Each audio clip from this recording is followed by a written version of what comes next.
This is part 2 of a 3-part series where in today's video, I'm going to go through a very important way that many multi-unit franchise operators, as well as franchisees that are opening for the first time, make significant gains on their investment, but it does not come from the actual operation of the franchise. So in today's video, we're going to go through how many of the most sophisticated franchisees are making a ton of money and accelerating their returns by developing the real estate that the business is going to be operating on.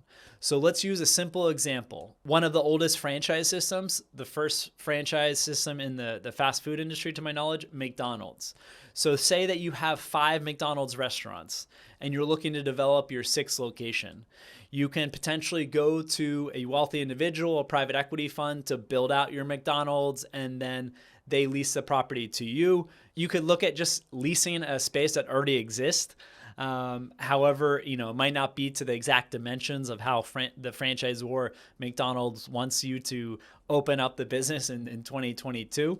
And maybe it's in a non-traditional location, an airport, a train station, a military facility.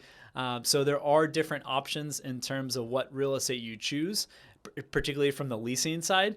But a lot of franchisees, especially after they get their feet wet in franchising and they've opened up a few locations, they'll actually buy the land and then develop the building. And so they own the building and the land. And once the business starts operating or their certificate of occupancy is met, then that franchisee that owns the business, 100% of a McDonald's franchisee, as well as the real estate and the building, maybe it costs them $2 million to buy the land and develop the land. We're talking about rural America. If you're in South Florida where we are, that's probably gonna be $5 million plus, but let's just use $2 million. So say it costs $2 million to buy the property and develop the building. The multi-unit McDonald's franchisee might be able to sell that to a REIT potentially for $3 million, $4 million. So what only cost them $2 million and they were able to get some financing. So say they only put $500,000 cash down and they got financing from a bank from $1.5 million, and they're able to sell the building and the real estate to an investment fund for $4 million. They've had an incredible cash on cash return where based on their $500K investment, they've been able to develop a building and real estate property for $2 million, including the debt, and then sell that for $4 million. So what might have only been a year and a half, they've been able to net hundreds of thousands of dollars, if not over $1 million, after all the expenses with the legal advisors, with the interest charges. So we're talking about a really good return on investment, but the business itself might take 8, 10, 12 years to recoup your initial capital investment that went into the furnitures and fixtures, the working capital, and other costs that are not related directly to the building or real estate. So the business might not be the best business in the world where that franchise might take 8 years to recoup your capital, but that real estate that you bought and developed for your business, you maybe made your money back in a year, 2-year, 3-year period, especially if you're using leverage.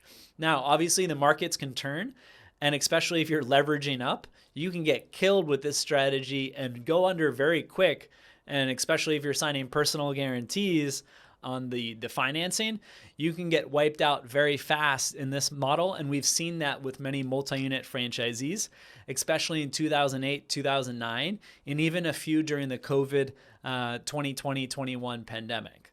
So this model of making your money back on the real estate development, build out, and then selling it to a wealthy individual or a real estate investment trust, it can be a good opportunity, especially for those that have a fair degree of risk tolerance and are really looking to make their money back fast. So they're not happy with getting their money back from the business in 5 years, 8 years, 10 years. They want to get that return of capital in a much more accelerated fashion. So one of the tools is to lever up and potentially buy the land, develop the property, and once your location is up and running or you get the certificate of occupancy, go ahead and sell that to a REIT that's happy to just collect your rent over the next 10, 20 years while you're occupying that space, running your McDonald's franchise.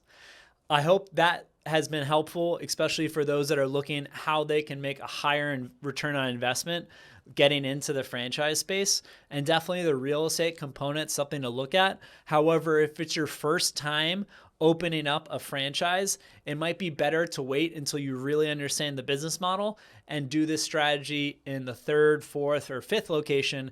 And a lot of franchises might not be well suited for buying a land, developing the building, and you might just not really need to have a single unit, a single tenant building, and it might be better to have inline in a strip center or be part of a non-traditional location. So there's that to consider as well. But a lot of the biggest fast food brands, including Burger King, McDonald's, Popeyes, Culver's, Wendy's, a lot of these top fast food chains, the sophisticated multi-unit operators are doing this, and they've made millions of dollars throughout this strategy.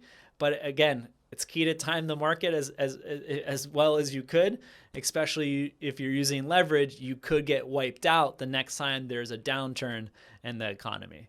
I hope you found this video helpful. Love to hear any of your comments and feedback, especially from multi-unit operators that have already done this. You know much more than me, and I'd love to even potentially have you on our show. Shoot me an email at patrick@vettedbiz.com. Would love to hear your strategies on how you've recouped your investment back in a relatively fast time frame from adding that real estate component to the investment. Thanks.